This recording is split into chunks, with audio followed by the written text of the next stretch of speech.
The Soulful 6, y'all, those were touch points, cornerstones, touch points, whatever that word is that I'm trying to think of for me. It's how you live soulfully, but it's also how other people can too. The Soulful 6. Yeah, so I think it's the first chapter where I talk about how to build a meaningful existence, Yes. right? Yes. And so I talk about the first thing I would say is in your mind, like invest in things that won't turn to ash. Ash, dust, whatever. Those are the things that if you're really like, well, Farrell, how do I live a soulful life? In your daily life, thinking about things that won't turn to dust.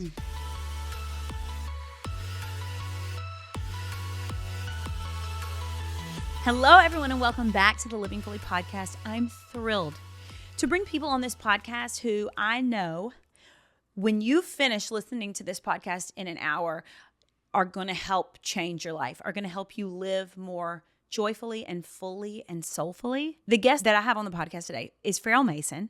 She is a mother of 6. She is a pastor. She is a writer. She is an artist and a million different things. But most of all, she is a soul sister to me. I've realized recently we have so many commonalities and similarities. And there is such a thread through the Living Fully message that is through her soulful message and about living soulfully that I was like, this will make for a beautiful podcast and conversation. We talk about so many things in today's podcast, and I just want to jump right in and let her share all of the parts of her story and let her share what it means to live soulfully in a really staticky, crazy, busy world, or a season of grief, or a season with 6 wild children, or a season where your child maybe is diagnosed with cancer, or so many seasons that she's had in her own life that I've just described, but that we all have in life, just being life. There are so many hardships and challenging times in our life that I always believe we should choose to and try to live joyfully through. And that's a part of Farrell's message as well. So I'm so excited and thrilled to bring my new friend and someone that's going to bless your life today onto the podcast, Farrell Mason. So it's 12:20. Farrell got here at 11:32. So we have been talking off the podcast from 11:32 until 12:20. And I tell you what, we probably have had a couple podcasts in our conversation that we just had, but we're soul sisters. We are soul sisters. We're soul sisters. And I knew. Where have you been all my life? I know it, because you don't have enough people in your community right around you and in your household. But I knew a few of the commonalities that we had. Okay. But I just learned so many more special, amazing things, from the number of C-sections that we've had to the church that we love having special experiences in, to that we went to the same school. And y'all, the school that we went to, Swanee, nobody goes to Swanee. There's 1,400 kids that go there. But it's a special place. Sacred special place, yeah. I mean, it's really kind of bizarre. We're meant to be. I'll be your big sister. Yes. Yeah. We could kind of, you're not that much older than me. We could be, yeah. You could be my big sister, but twins. Yeah. But I felt a soul connection to you when I started reading. You guys know I listen to books. So I was listening to you read your book that is so beautiful that you're holding, if you guys are watching the YouTube video. And Living Fully and Soulful have a very similar underlying message. Mm-hmm. Living Fully, the vehicle of telling that story, was my own story. The vehicle of this soulful book and the content that you share is God and experience. And so I said to Farrell, I was like, I read so many parts of your book that I was like, that's exactly what I was saying in Living Fully. But I really wish I would have said it like that, because it feels like it is so grounded and wise and thought through and lived through. It is really special. You are really special. Oh, and a lot of people told me that. We have a mutual friend, Elizabeth Hasselbeck, who we both adore. Mm-hmm. And my sister has consumed a lot of your content, and she kept being like, I'm so jealous you get to have Farrell on the podcast. Oh. She kept saying, she is so special. She is so special and wise. And are my kids listening to this right now? Yeah, they need to. Because they ain't got enough going on at all their Dartmouth and Pepperdine and wherever they are across the country. But you are one of the most wise people that I've consumed content of and now have met in real life. Thank you. Well, I have to thank you because we do the audio for the book, but I'd never listened to it. So I did the audio. When Penguin Random House set me up to do the audio, but I never listened to it. So this past weekend, it was the first week of school with the kids, and I was coming in hot. I was unraveling a little bit after the first week, and I thought, you know what? To prepare for Mallory, I'm gonna listen to it for the first time. So I had to download the Audible, right? Then get the book, order the book, and listen to it. And I thought, oh my gosh, I wrote this book for me. Like, I need to be I say that all the time. This again. And so I thought I should probably read this every single year for the rest of my life. Because I need to hear myself say, imperfect lives can be holy. Are you, living soul first? Are you approaching life in the way that you, that's meaningful, sacred, hopeful, all of those things. And so coming off the first week of getting the kids back to school, I mean, what a blessing that I listened to Soulful. Isn't it really? I say it all the time. I needed to hear it. I needed to reset, touchstone again and, be reminded, oh, this is the way I really want to live my life, And good thing you wrote it down, because we have all these epiphany times in our lives and we always just go back to it's just life. Life ebbs and flows and goes up and down. I always say that about living fully. It's choosing again at the beginning of every day. No, I'm going to live my life a different way. I'm going to live fully. Yes. I'm going to reassess my life and say, what are the things that I need to get rid of that are, how do you say it? The busyness and the craziness of life is like sandpaper to the soul. I was like, what a good line. Yeah. Because I feel like sandpaper to the soul a lot. And I'm like, what do I need to remove or add into my life to live fully? It's a conscious choice. It's an effort. And daily discipline. Choosing, right? When I was writing my book, I was getting really stressed that I felt like I was writing about things that I had freshly figured out or that I kept like falling back into. And I think it was my editor or my literary agent that was like, do you think Brene Brown and Tony Robbins you think they just have it all figured out? Like it's automatic and everything's still, no way. Like even the people that you look up to so much, they're writing books as real people and they're writing messages to themselves, and that helped me. But, because we're all just trying to figure out, what do I believe? How do I want to live a meaningful life? Yes. And that is a stepping forward process, right? A stepping forward process. Yes. It's stepping forward, isn't it? It's not like standing there in place and figuring it all out and then taking like the giant leaps. It's just steps. Yeah. Well, and I said this summer, I had a big birthday this summer. Okay. And so I am a bit older than you. But what I really wanted was for my whole family to go back to Lourdes in France. Yes, I was going to ask you about that. Right, and so, we took Charlie after his first year of treatment for cancer. It was like a big deal to take Charlie. Charlie's our oldest child. This is the craziest story. Yeah, he's 22 now. But and so then I went back for his 10-year cancer, free from cancer, and then I went back a third time right before COVID. Just because I had all these people in my life that needed prayer, needed healing. And so I went back by myself. And so this time was the fourth time, and I took all 6 kids and husband, and we went. But the day of my birthday, I got up really early in the morning, and I went for a jog, and it was a neighborhood I didn't know because we were staying in a different place. And it was miles upon miles of sunflowers. I mean, like as far, and I ran for like 5 or 6 miles. So, I covered some distance. All of it was sunflowers. And they were all standing tall like me, like seriously big, tall sunflowers. And they were pointing towards the sun, right? Some of them hadn't even gotten their beautiful little yellow headdress green, like hadn't even bloomed yet. And they were pointing. And I thought right then, okay, I'm turning 50.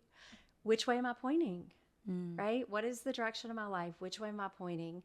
And so I think I have to, it's a constantly remembering of what direction is my heart, my body, my spirit, my family life, my work life, in which way am I? Which way am I facing? What a beautiful visual.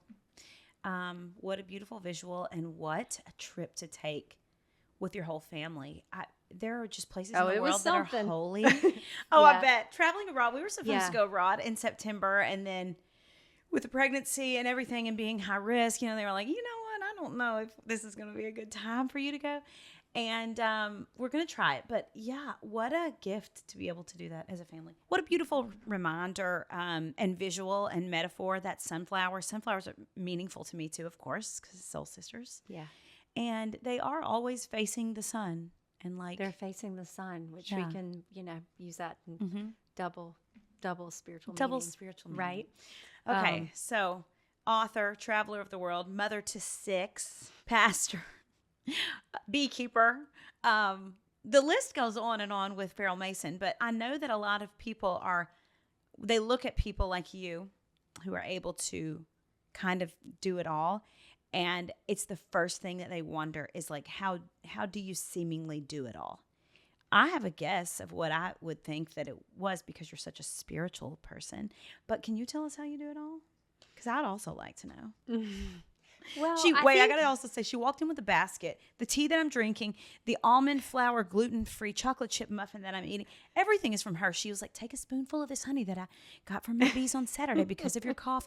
I was just like, how do you do all of that? I think as I've gotten, you have to be disciplined, which, is innately being the oldest of 6 girls in a family, that first child personality.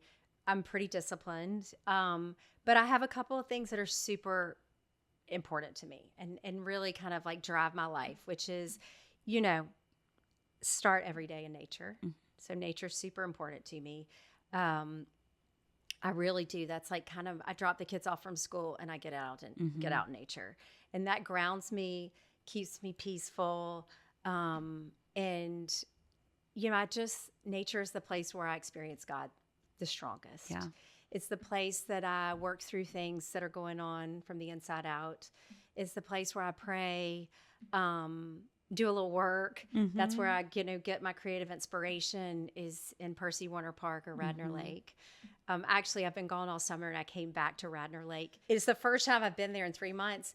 And it was like Mr. Rogers. I came up the hill and they were like, Farrell, hey. I call them the Radnor paparazzi because they're there with their cameras looking at deer and the otters and the eagles and stuff. And they're like, where have you been? I'm like, I'm back. Oh, the Radnor paparazzi. Oh, I love going to Radnor Lake here in Nashville. I just do. I love the table and food is super important to me. So we eat at home every night. Everybody's around the table. And so that's a grounding for me. These are things that absolutely have to happen for me to do all the other things in my life. Those are I would say nature, God, family. I have a massive table in my house. I know you've got like decorator sense. You'd probably walk in and you're going to have to come over, but you'd walk in and you'd say, okay, well, we have a really big table in the center of the room. Okay. But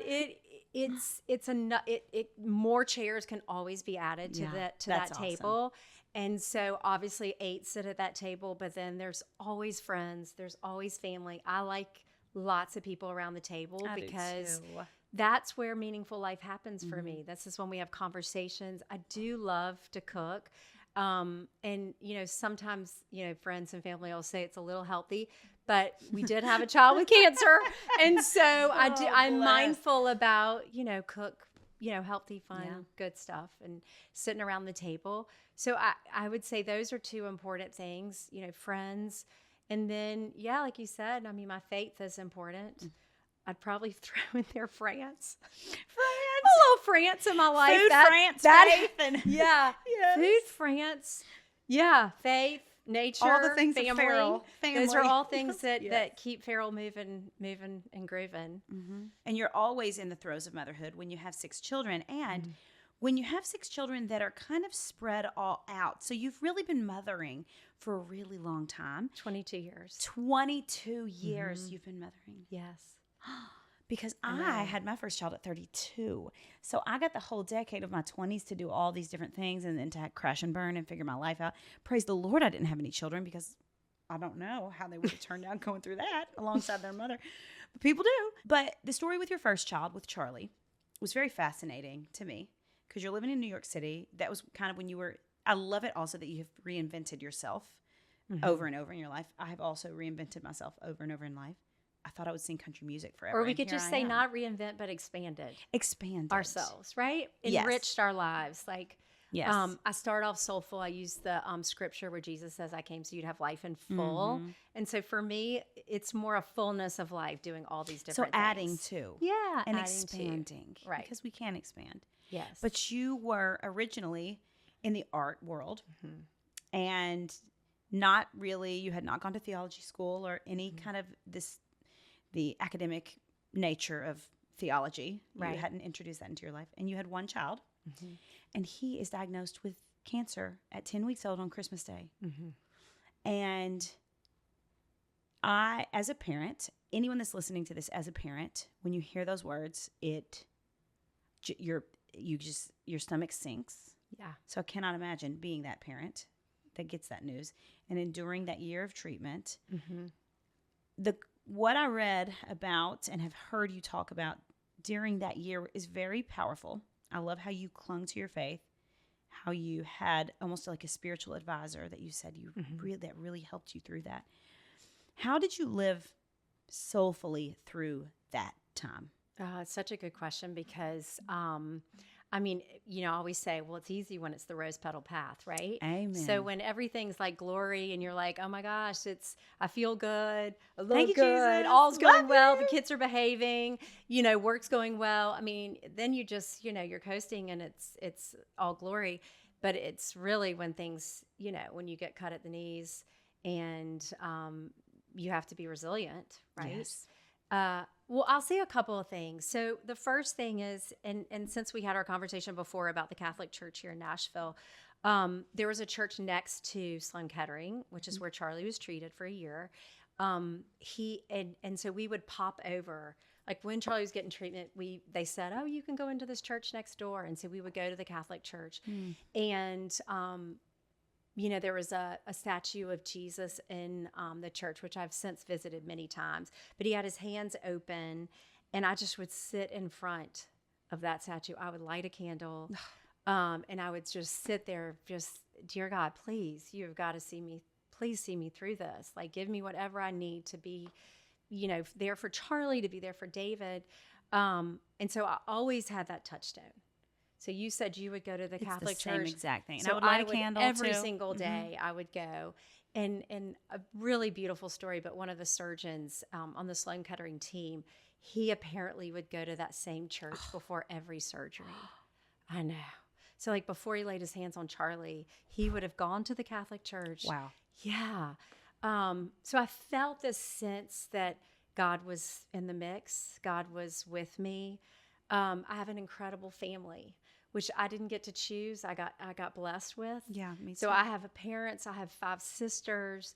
I came from a community in Spartanburg, South Carolina, in a church where I had not been in Spartanburg. I was out of college. I was 28 years old. And that community showed up. Like they were sending stuff from Spartanburg, Wow. South Carolina, New York City. People in Nashville who I had not even met yet because I hadn't moved to Nashville. Yeah, I mean, they were having prayer services in Nashville. So what I tell all that because we were being lifted through it. And I think that faith is something that does happen in community. I think God shows up for you and other people, right? Yeah. And also, for me personally, the spiritual faith is a place of vulnerability. So you have to be willing to say, I can't do this without you. Yeah.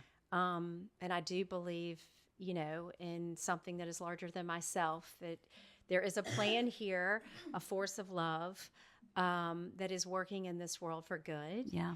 And when things like this happen, I think God does, all of a sudden, it's like this divine backup plan goes into motion, and God puts people in your life, whether it's the doctor, it's nurses, or it's the community of the church that was there. If you're open to it, I think God's going to see you through it, right? Yeah. It doesn't mean that I was walking around like, oh, my God, my child has stage 4 cancer, and we're going to be just fine. Oh, no.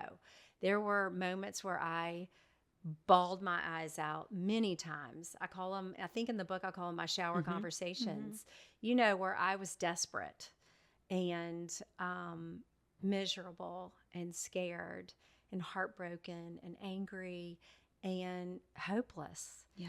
And we're going to have moments like that. Yeah. I think that was like rip the Band-Aid off. I mean, I was in New York City for September 11th, so I saw fear and pain and suffering for that. But it was the first time where it was like, oh, this is me. Yeah. And now I've had a lot of really hard things happen since my child had cancer. I've lost some really close friends. Being in Nashville, the shooting last spring brought me to my knees again. And what I can say is God shows up. Yeah. And so that gives me, I don't want to feel pain. I don't want to suffer. I fear that moment where the ball drops and I'm like, oh gosh, here we are again. We're at this place again.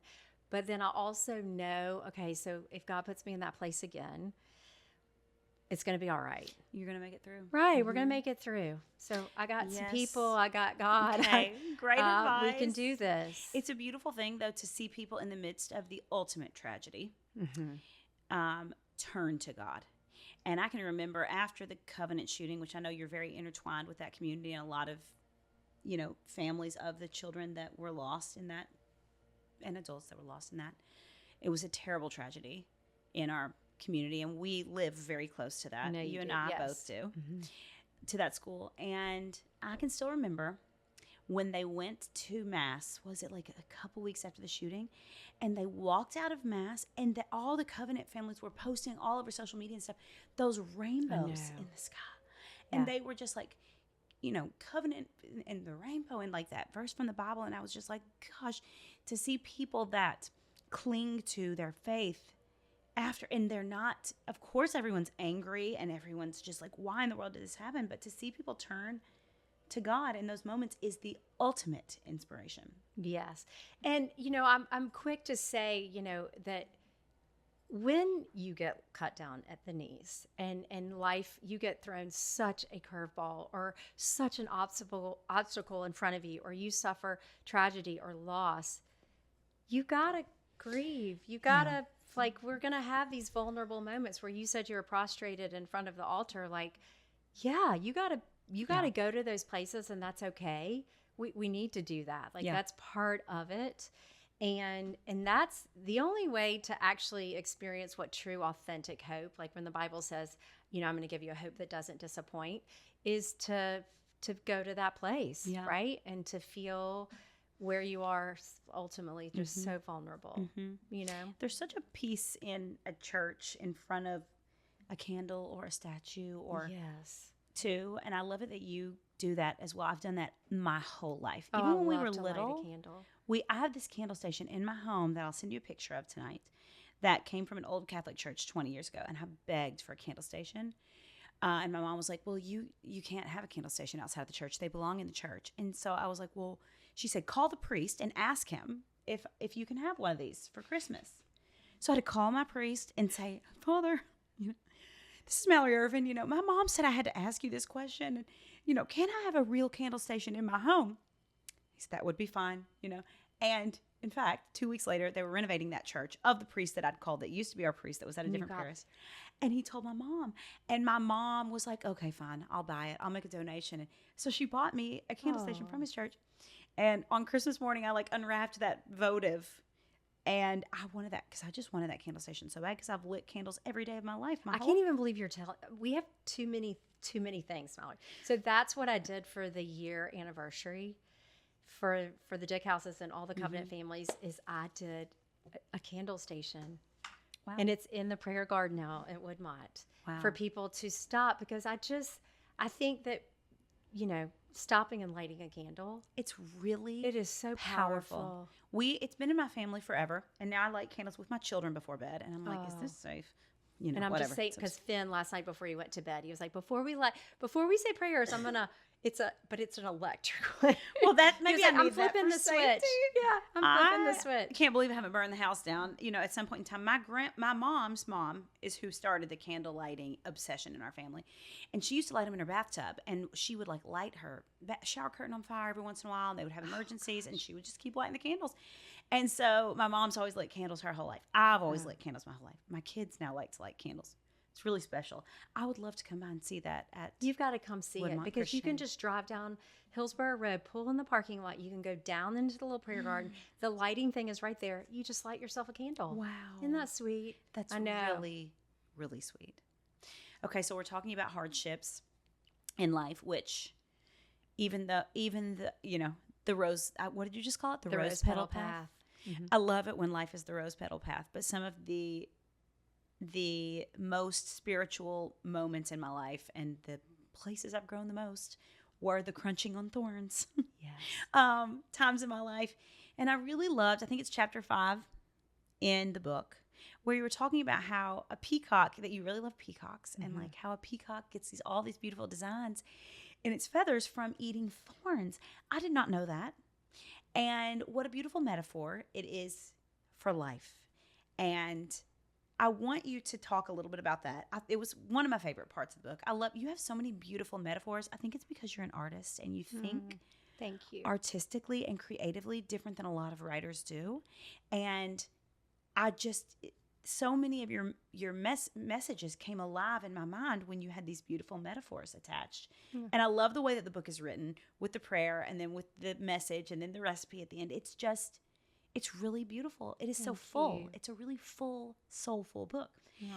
So, okay, in this chapter, she says, she talks about the peacocks eating the thorns.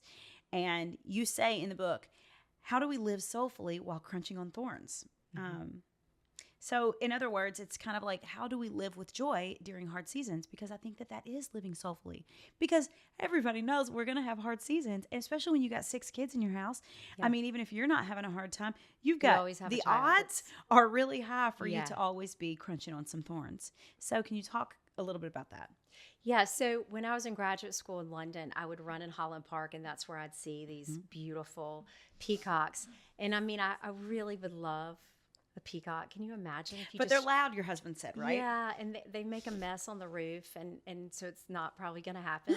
Like, he allowed me to have 6 kids, and we have lots of dogs and stuff. So I lets you have probably a lot won't get of a peacock things. in my life. I've And got how the many bees?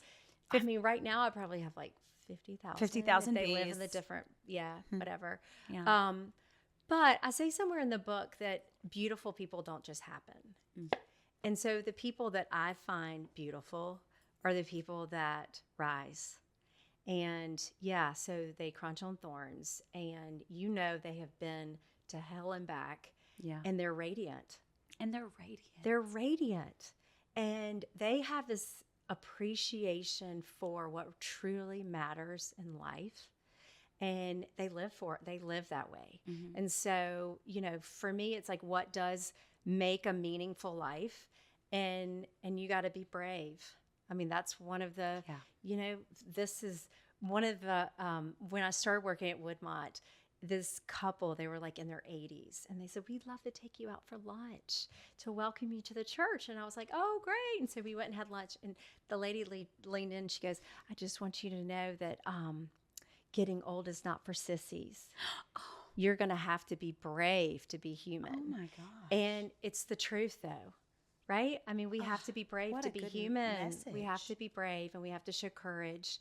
And sometimes when we're not brave, we need to make sure that we've put people around us that are going to step in and help us rise, right? Wow. Yeah. We need those people around us. And, as I get older, I feel like my circle maybe even gets smaller, because I need you and you and you to show up for me when I can't show up for myself. And it was a real spiritual watershed for me, the Covenant shooting. Yeah. It was like one of those things that just, bruised my heart. Yeah. And made me afraid and sad and questioning all the things again. Like, how is it that I live in this beautiful, divine world that something like this could happen?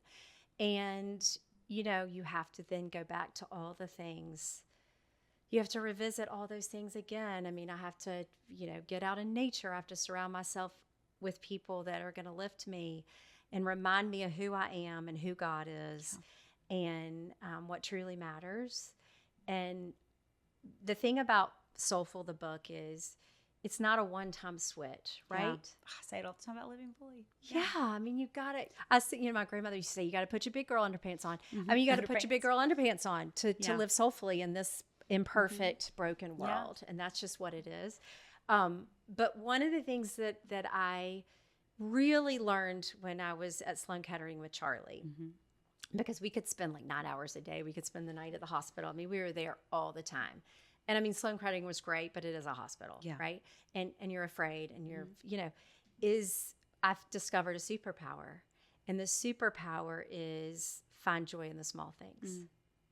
And that has served me really well, is to find joy in the smallest things. So like you just fixed that cup of tea with the honey.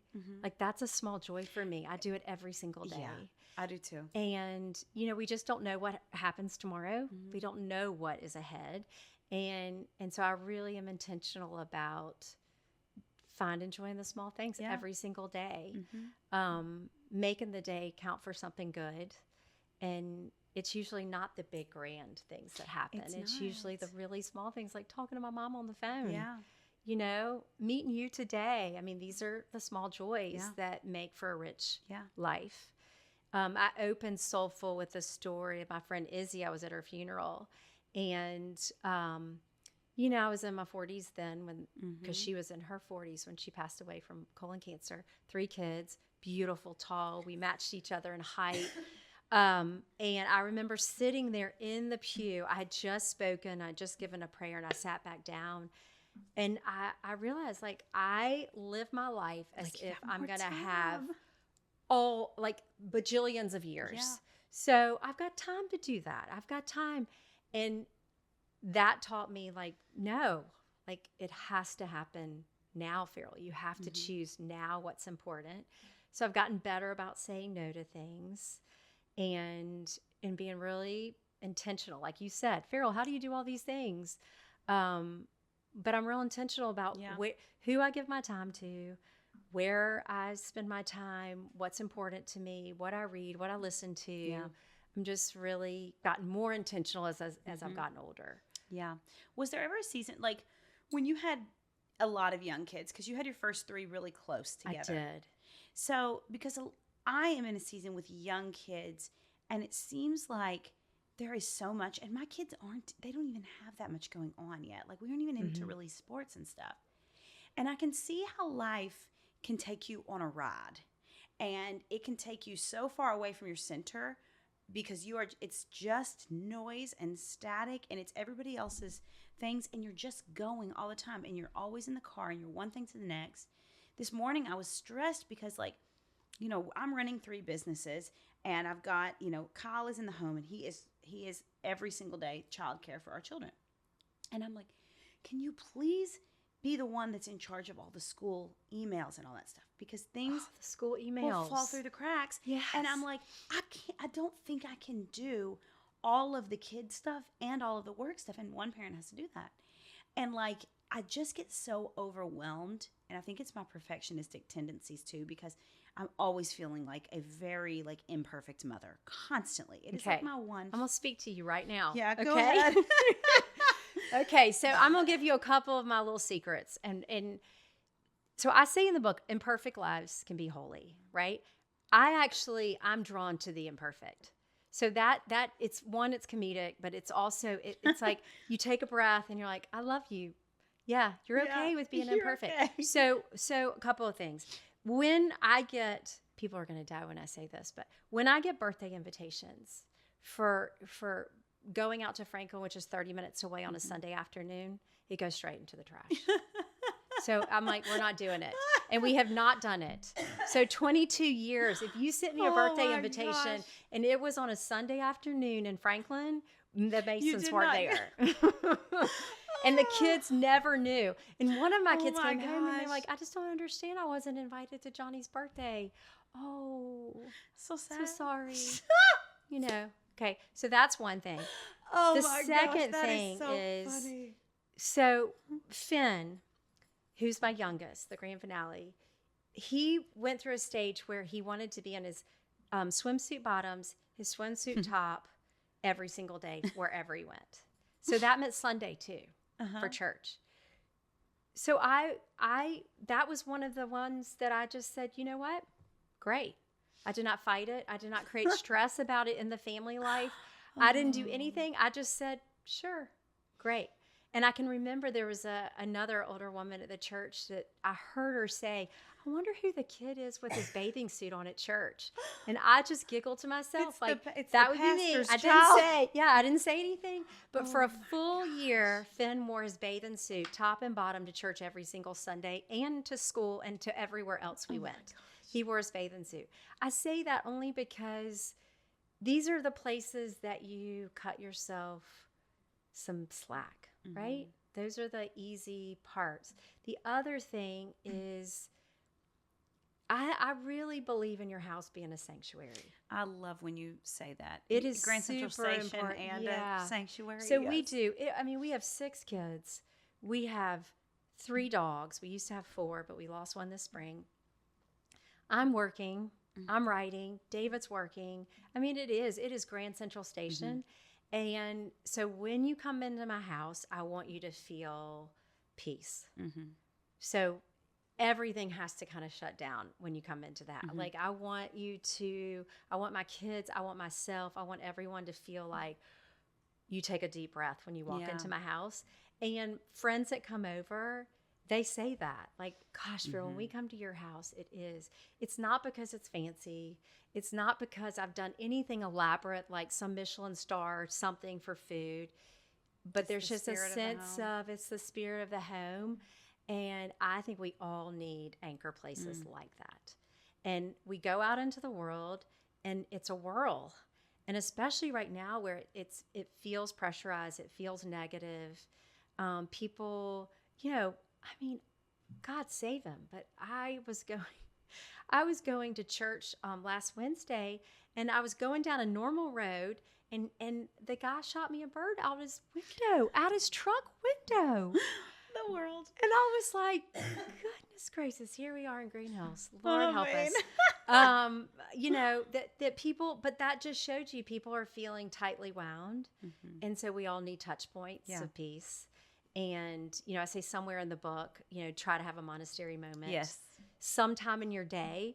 And again, it's the small things. It's not grand things. So I'm not saying, go sit down and pray for 2 hours. No, I'm saying go fix yourself a cup of tea, put a spoonful of honey, and sit for 5 minutes and chill out. And probably don't look at your phone. I know, because screens are filling every second. It's something that we struggle with. I know that you've raised a child that's now in their early 20s, and now you're raising a child that is 9 or so, right? Oh, Finn could rule the world as an 8-year-old on his phone. He doesn't have a phone, but he's well versed. Yeah, but it's so raising children in a world with so many distractions, and so many distractions for parents, and so much technology. It scares me as a parent because I do not feel prepared to do it. And I feel like every day there's something different about what are the ages and I just see it, like when they want to turn on YouTube, even if it's not a bad show, they're building Legos.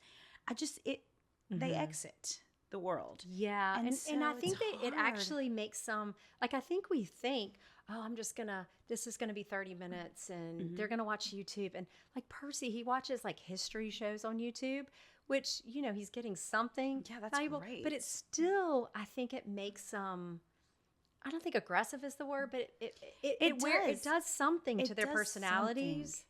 You said something on one of your podcasts where you said that, the intentionality, like that moment where you're like, I could just let him watch it for 30 minutes and then I can go do my other thing. And you have to say to yourself, no, it's going to be a hard point right now. Every day. Yeah. And they've gotten into watching it again because it's gotten so crazy. And sometimes we need like a moment, and we don't have a lot of childcare. Like it's really Kyle. And then when I come home from working, I'm stepping into it. And it's like sometimes you need to like cook a breather or do something. Totally. And it's hard. And it's like there's so many moments of motherhood where I'm like, I'm just doing it all wrong. And well, my mom, as a mother, she had 6 children. And she said, because I can remember calling her and saying, it was when, Charlie Bell and Elise were like, it's so close and it's so physical and it's so loud. Yeah. The 22, so now I have we call them the first family, the second family, same mom, same dad. They call themselves the A team and the B team, which awesome. Is not, or junior squad and the varsity. But I can remember those days when it was really exhausting and you felt weary and you felt like you never had a breath. It passes so fast. And I think you have to give yourself a little grace with the parenting of the young kids too. So I think you don't need to feel such pressure on not being a good mom. But my mom said to me, Farrell, the only thing that you have to make sure that you do well is that they know that they're loved. If they know they're loved, all the other stuff, like Percy watched, YouTube for 20 hours or something terrible, but he knows his mama loves him, is all going to come out in the wash and it's going to be okay, right? That's good advice. I have a feeling that's happening at your household. I feel like there's lots of love in your household. There's a lot of other stuff happening, but there's definitely love happening. So thank you for that advice. Yes. I appreciate that, especially from a mother that I admire on the outside, and now knowing. Well, no, I still say I told you that I was so grateful that you're doing this, and I needed to listen to Soulful because really I award myself an F for the first week of school. Like I just she did tell me. I like burn dinners. Become impatient. All the things that you just have weeks where you do. It's gonna be a struggle. And I love the resetting. I love the resetting prayer that you talk about. I say emergency prayers a lot, and the resetting, like bringing it down that you talk about, where this prayer that you say, that you repeat to yourself when things get hectic, like the first week of school. I love it because it is so real and raw, and I've never heard anyone say this prayer. It's, well, actually, no, you say it. Well, I think if this is the one, I say, Dear God, where am I? Where are you? Please close the distance. Yeah, that's right? A great because prayer. Usually if I'm unraveling, I say somewhere in the book where the ribbons are fraying on Farrell that it means I'm not connected, right? Yeah. And I need to reconnect. I say that prayer more than you believe. That is a beautiful prayer. Where am I? Where are you? Please close the distance. Yeah. Because sometimes it does feel like you're holding hands with God, and then sometimes it's like, where in the world are you? You know? Or mainly that I'm just like, I'm on a fast-moving train doing the Farrell way, and I am a capable person, and I can cross the T's, dot the I's, but that's usually when the train can go off the tracks, right? Because Farrell Mason's in charge, and I need to, be connected. So connecting for you is your prayer life is big, and we've talked about lighting candles. We talked about the resetting, the grounding prayer. What is your prayer life like in general in your life? Okay. So, the first thing I should say is that there are days that go by that I don't pray, which is so awesome that people can hear you say that. Very spiritual, so you should hear person. That. So there are days that it is not made it on the to-do list. And I feel that, I might not feel it the first 3 days that I haven't connected in that kind of way because I have all these other things that I'm trying to do. But I will feel it. My prayer life, I wish I could tell you that I'm like this kneeling monk and that I'm like, I pray for 2 hours a day and I'm on my knees and all of that. And the answer is, in this season of my life, that's not what it looks like. So in this season of my life, it is, I'm in the pickup line and I'm like, dear God, I'm feeling just frazzled. I'm feeling maybe anxious, maybe angry, maybe fearful or something. And I have to just say, dear God, you see where I am right now. Please help me, step in, give me the peace. Where am I? Where are you? Please close the distance. So it feels right now that my prayer life is like a lived experience. Yeah, a lived experience. It is a lived experience. In the so pickup it's line. Less praying monk, and it's more a mother with 6 children who really knows that my soul is important. It's the most important thing about me. It is It is the part of me that is going to live forever. It's the part of me that's connected to what really matters. And so I want to feel that I'm doing things that speak to my soul.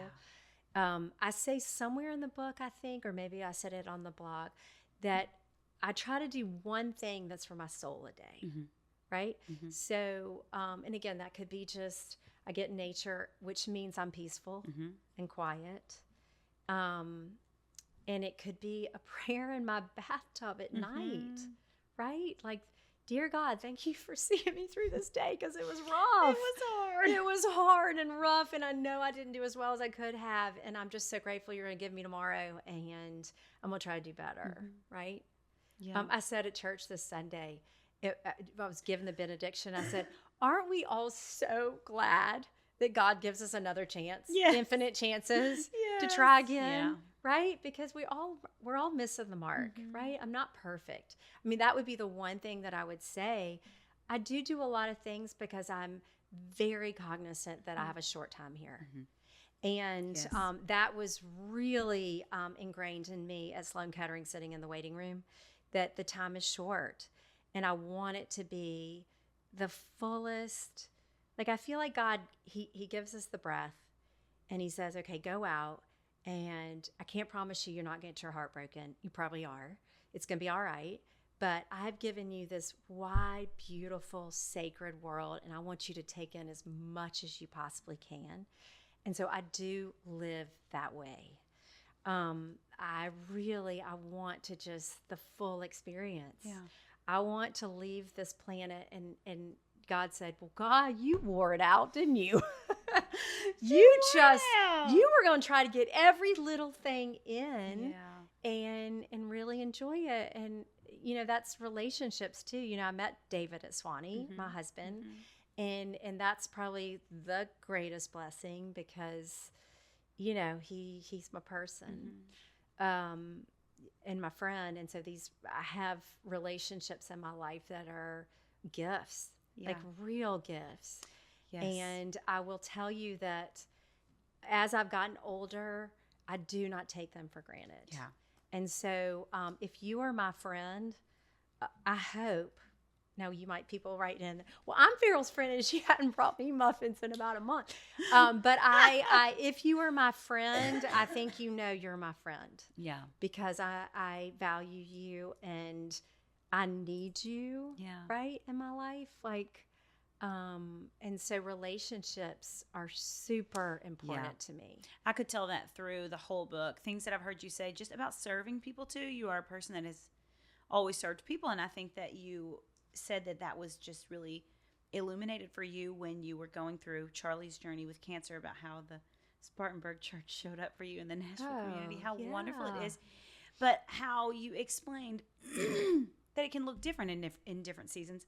That sometimes you walk into a person's house that's been through something and it looks like a funeral home and half the flowers are dead. And it's a beautiful gesture to send people flowers. But I love the story about you planting a Lenten rose in someone's garden and it blooms before Easter every year. Yeah, it's a reminder that you thought of them. You planted them. I thought that was so beautiful. You said sometimes it is the roast chicken and homemade pesto, but sometimes it's like a text. Yeah, saying I'm thinking of you. And I do think that when you're going through something really hard, you think everybody else, your life stops, right? So your life completely stops. All that you knew as the way that you were living your life, it really does cease, and you're in a new version. It's the curveball. And so, but you think everybody else's lives, well, they're all just still living their lives. And so when someone stops and sees you, and I say it's as simple as a text. I just want you to know I'm thinking about you today. Yeah. Right?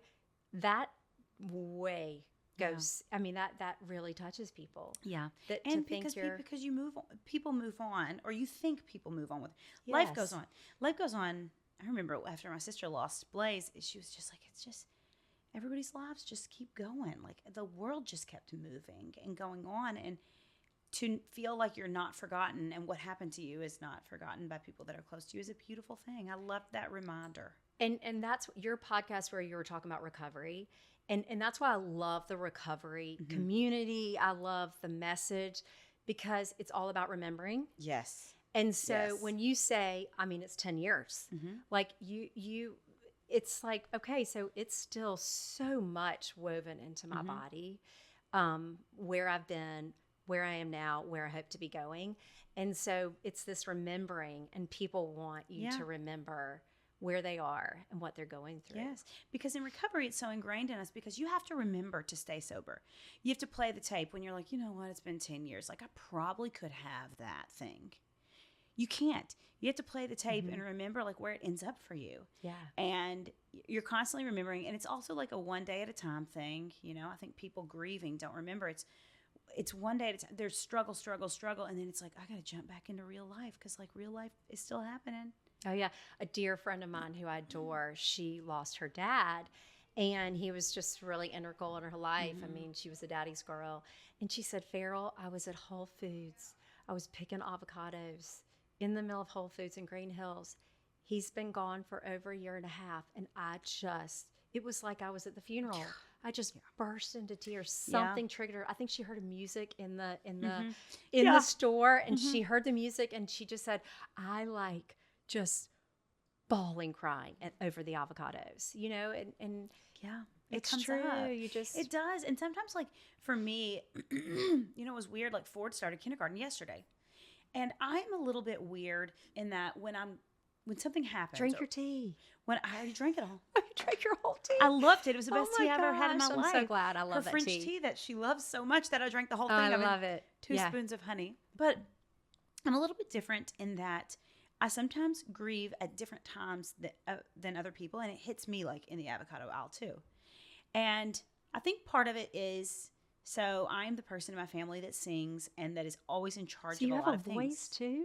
Yeah, that was my main thing. Is I always thought that I would sing, and that would be my whole life. And so when there's a funeral of a person that is really close to me, be it my sister's child or my grandpa who was like a dad to me or something, I'm the singer. I have to stand beside the casket and sing all the songs.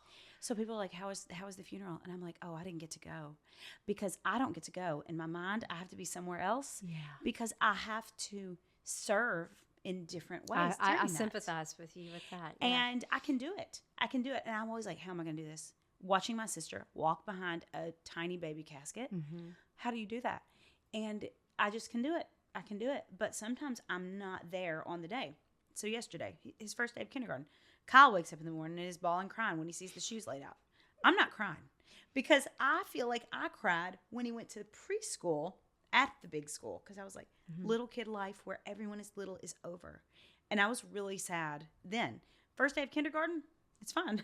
Everything's good. Yeah. Yeah. But then it hits you randomly. And sometimes it is a year later. We lost my grandpa in December, and he was like the center of our whole entire family.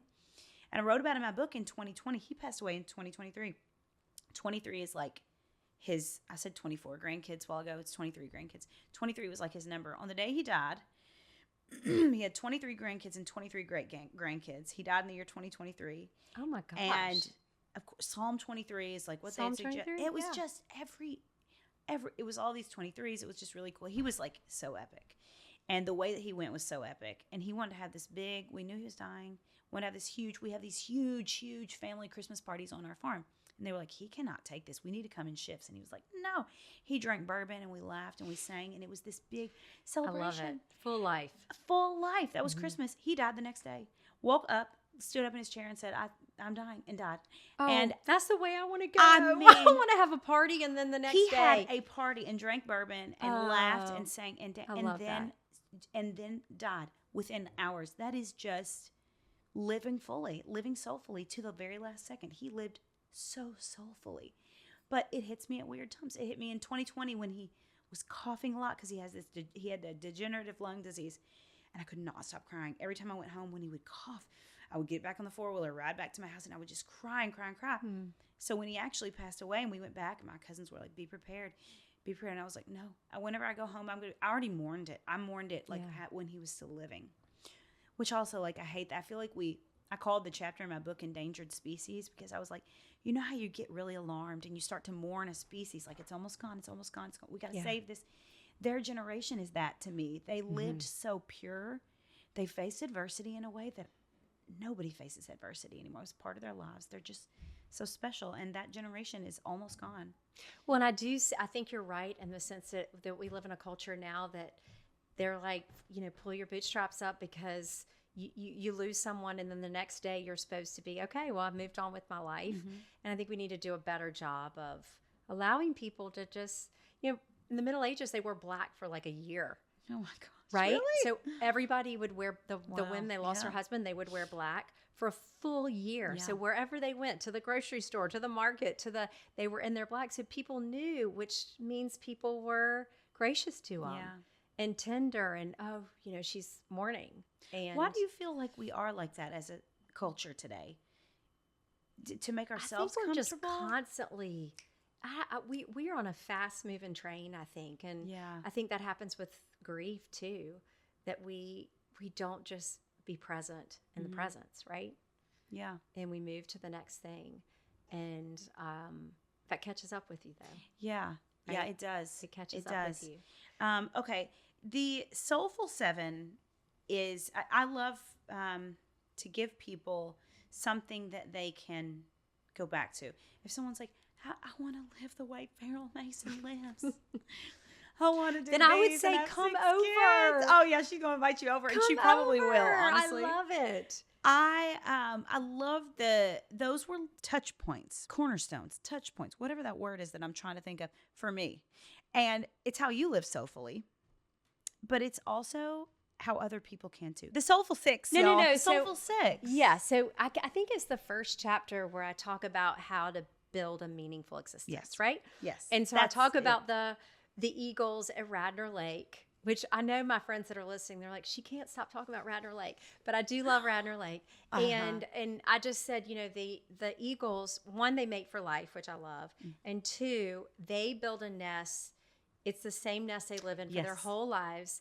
And so they're constantly adding to the nest, right? To make it strong, richer, bigger, expansive, good foundation or whatever. And so I said, in the book, I talk about what are ways to build a meaningful existence. The first thing I would say is, in your mind, like, invest in things that won't turn to ash, right?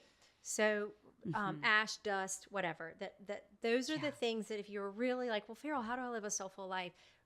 In your daily life, thinking about things that won't turn to dust. And so that is experiences in nature, time in nature.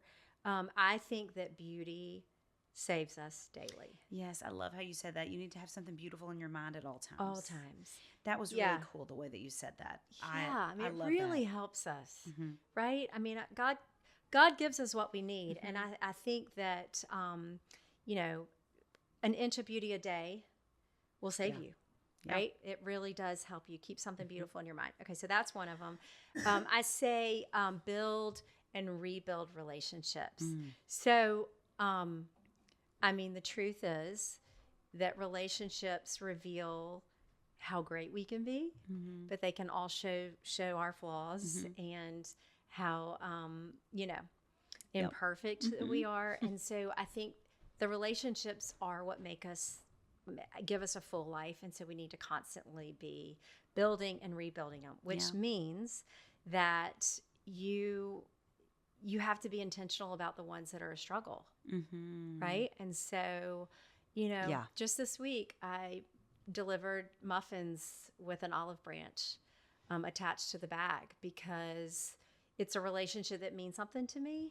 And there was a breach in that, and I want it to be healed. Wow. Right. And so I'm a 50-year-old woman who delivered muffins with an olive branch. It's a really powerful and image. So, and also you have to, I do so many funerals, and, people get up and they say these beautiful things. I went to I participated in a funeral 2 weeks ago, and what the sons were saying about their mama was so beautiful. And what I would say is, you got to say all of that before. Not when I show up at hospice, and then that's when you say it. I want you to say it right here, right now, when your parents are healthy, when your sisters are healthy, when your children are healthy and everybody's living. Say these things now. Like, I just want you to know, like, you are vital to my life. I have a I don't know dear why that friend. makes me so emotional to hear you say I have that a dear because- friend who's going through a medical thing right now. And I sent her a prayer while she was at the hospital. But part of the prayer was, dear God, heal my friend because she is vital to my life. Yeah. Right? And I want her to know that she is vital to my life. Yeah. I should probably tell my husband more. Yeah. David, I love you. I can't do life without you. The But relationships. so the relationships are super important. Okay, so the third thing I say is break bread together. Mm-hmm. You know, I do come from a Christian background, so the table is sacred, and my table is sacred. I have the big table, but and I think I have a chapter that's called Le Bon Franquette, which is a French word for, my French friend taught it to me, but he said, you know, Farrell, really and truly, it doesn't have to be Michelin. Just show up with whatever's at your house, pull it out of the refrigerator, have people come over.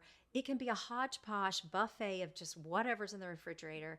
And those are the most meaningful evenings. Yeah. And it's true. So I love to cook. I love the presentation. I love beautiful food. I love going to the markets. I love all of that. But I also really know that not everybody loves that. Mm-hmm. But everybody loves to be nourished around the table with conversation and laughter and, you know, a glass of wine or not a glass of wine. Yeah. A cup of tea is usually my choice.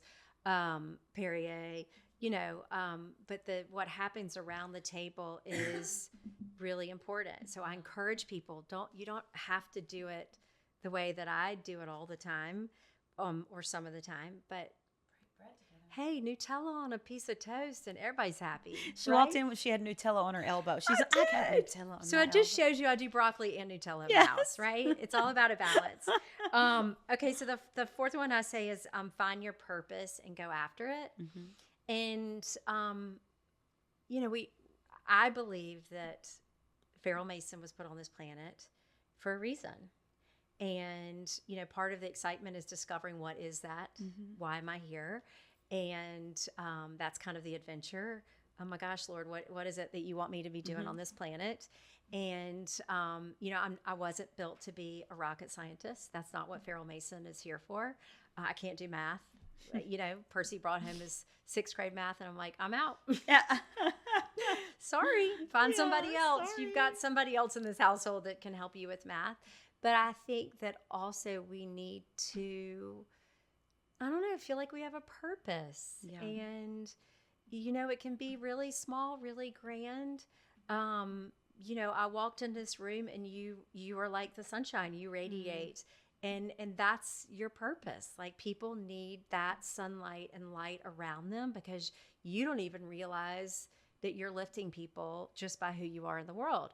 So that could be your purpose. You know, or you can be Elon Musk trying to send, you know, rockets to the Mars. I mean, you know, you just less pressure on what your purpose is and more peace about just discovering what that could be. Yes. You know, and that's Yeah. why you said, oh my gosh, my dad is 60 years old and he's climbing mountain peaks. Yeah. Like, there's not an age. There's not. I mean, Well, it's and like- there's also like, I mean, it's so cool about the part of your story where you decided to go to theology school at Vanderbilt, and you Yeah. said some people it takes 2 to 4 years, and you laughed and you went first in line when you were graduating because it took you 10 years because you had Oh. 5 kids and a It might have been 12 years. I don't because she had know. all these The children. longest standing member of but that is Vanderbilt Divinity School. That is amazing, though. That's Yeah. an amazing story. That you didn't say, oh my gosh, I'm not cut out for this. And like, this is part of my purpose, but I got to pick a new purpose. But that is an amazing story of perseverance in your purpose. Well, I and just also love just it. realizing like it can happen. You know, you could all of a sudden wake up one day and be like, oh my gosh, I think I'm going to go to Vanderbilt Divinity School. and your life can take this other direction. And you meet all these Yeah. new people. And I think too, I'd love people to hear like God wants us to have joy, Oh, yeah. right? Yes. I mean, yes, Mary yes. Oliver says in one of her poems that I love, joy is not meant to be a crumb. We're supposed to feel joy here, right? This is supposed to be a fun adventure here on earth. And then God promises us eternity. So who knows what we're going to get next. But right now, like, let's have some joy and don't feel guilty about it. Okay, so the next thing I say is grow and evolve. And I kind of giggle about that. I use a quote. I say, Pablo Picasso said, "We don't grow older, we grow riper," which, as I'm having the big birthday here, I love that. I'm just ripening right now. You know, it's just I'm growing older, better but than a cobbler.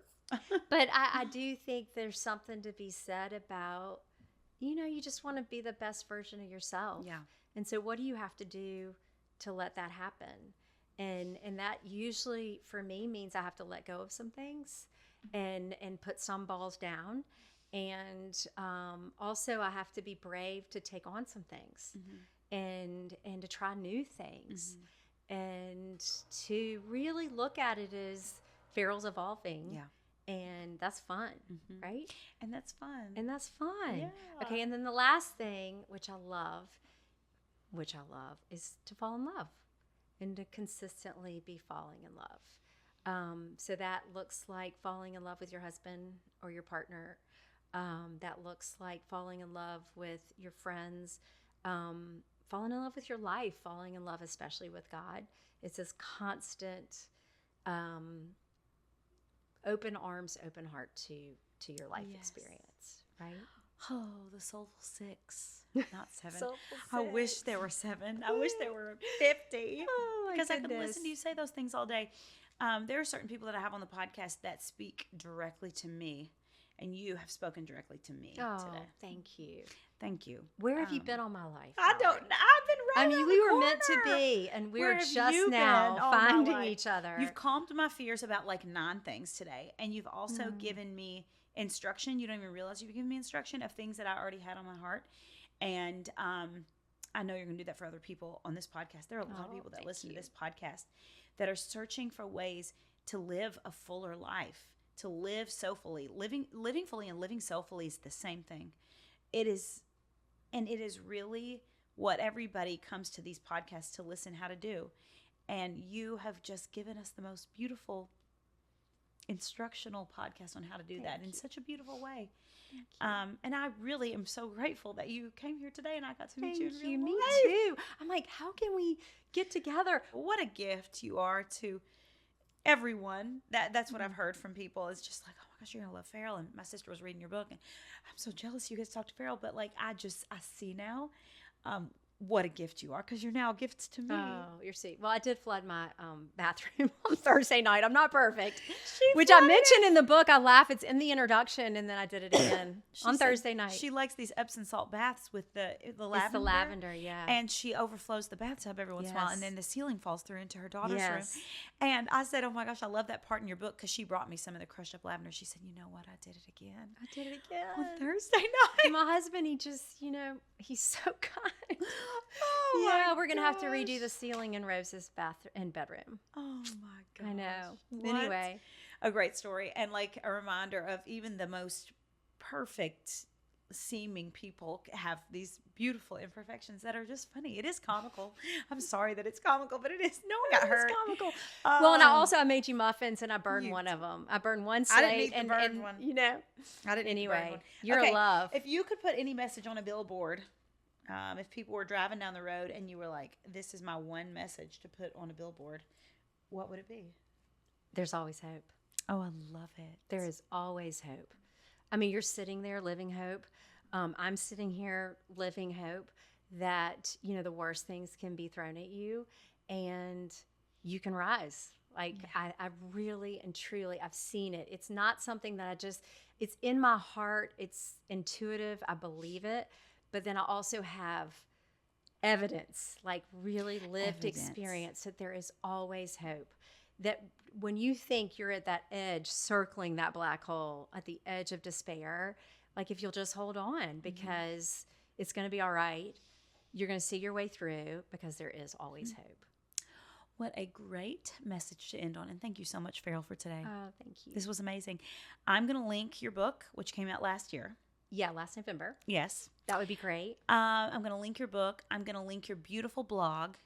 I'm going to link your Instagram account and all things Farrell Mason, so that you guys can consume her however you'd like to, because I know after listening to this, you're going to want to. So thank you so much for the blessing of this podcast. And thank you guys so much for listening to the Living Fully podcast. We will link everything Farrell Mason in the show notes, and tune in next week for more.